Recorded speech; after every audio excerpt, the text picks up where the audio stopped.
Say, Susan is up to something today. She and Ted are making an insect zoo, setting up the cages they'll need for their animals. For insects are animals, you know. All of them have 6 jointed legs, and none of them have backbones. That's a katydid. He's a relative of the crickets and the grasshoppers.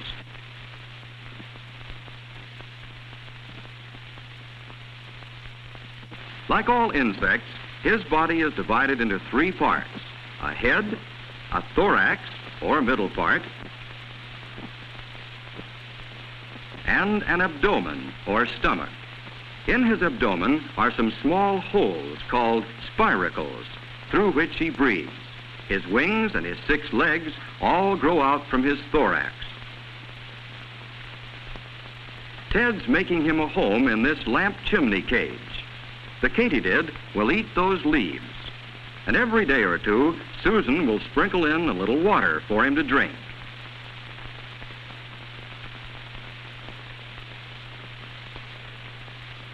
Here's the insect cage Ted's built for his pet cricket. Ted's cutting a piece of apple. He'll put it in the cage for the cricket to eat.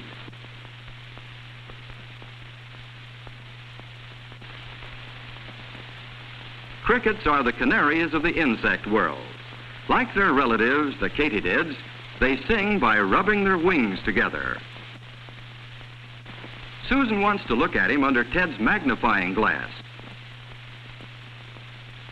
Here he is, a black field cricket. He's young, but he's like an adult in almost every way except size.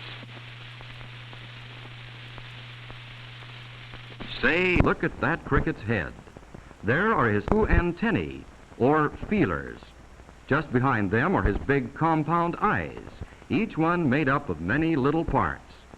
He has a curious kind of mouth, for his jaws don't, as yours do, they work sideways.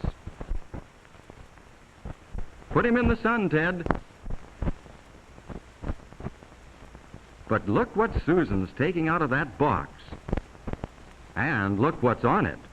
Those little objects are the eggs of a butterfly. Since butterflies usually lay their eggs on the leaves their caterpillars eat, we're not surprised to find caterpillars here too. A caterpillar is a growing up stage in the life of a moth or butterfly. The caterpillar hatches from the egg and spends his time eating leaves. After a while, the caterpillar forms a chrysalis.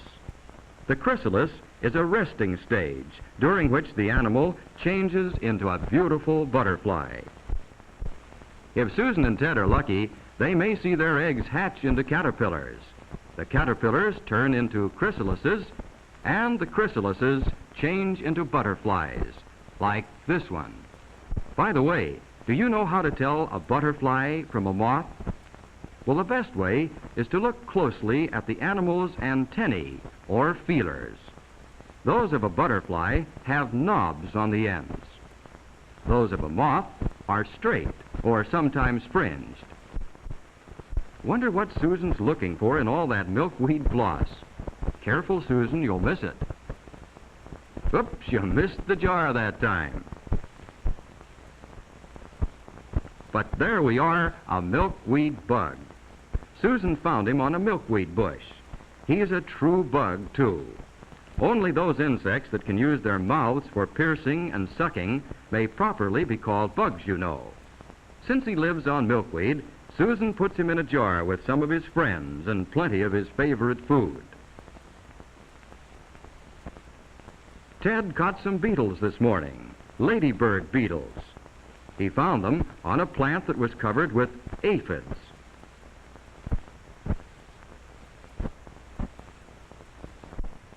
Aphids, you know, are the little bugs that are a common garden pest. The ladybird beetles eat them, doing man a great service. You can usually recognize members of the beetle family by the 2 hard, shell-like covers that fit over their wings.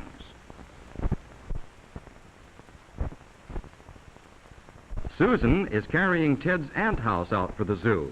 Ted made it himself, a wooden frame, and 2 pieces of window glass cut to size.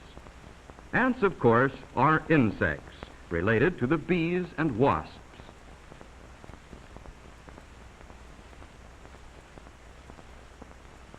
Ted's ants have made themselves quite at home here, building tunnels, caring for their eggs and young, and getting food.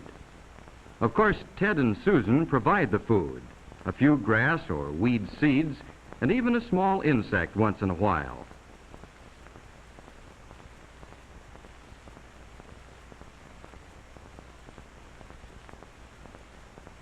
Ted keeps a small sponge in the ant house too, moistening it with water so the ants won't go thirsty.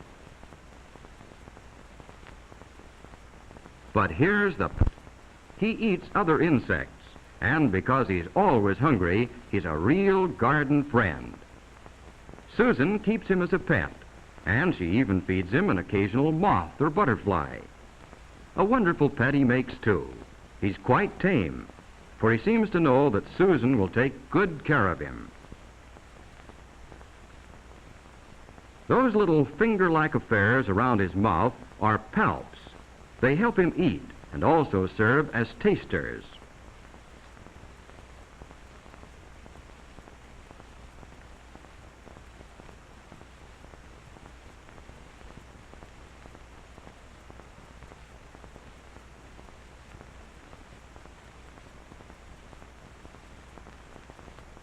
Susan knows he's thirsty after his meal, so she gives him a drink of water from the eyedropper. Watch him take it.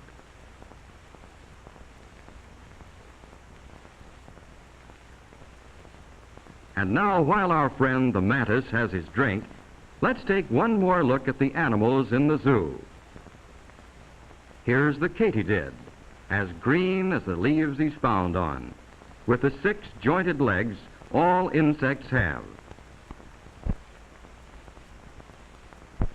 The cricket, the canary of the insect world. Almost any time during the late summer, you can find him around the house or in the backyard. Like all insects, his body is divided into 3 parts: a head, a thorax, and an abdomen. A beautiful butterfly. Susan has all 4 stages in its life. The eggs, which hatch into caterpillars. The caterpillars, which eat and finally rest as chrysalises. And the chrysalis, from which there comes at last the adult butterfly. Here's one of Susan's milkweed bugs. He's a real bug, too, since he has the piercing and sucking mouth that only true bugs possess.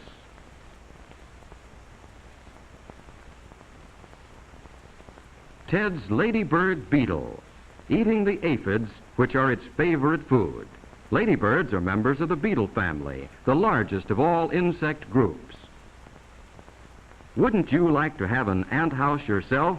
You can build one, you know. Watching the ants as they go about their daily lives is wonderful fun. Finally, here's the prize animal in the whole zoo, the praying mantis. Believe it or not, he's a friendly insect, easily tamed, and he makes an interesting pet.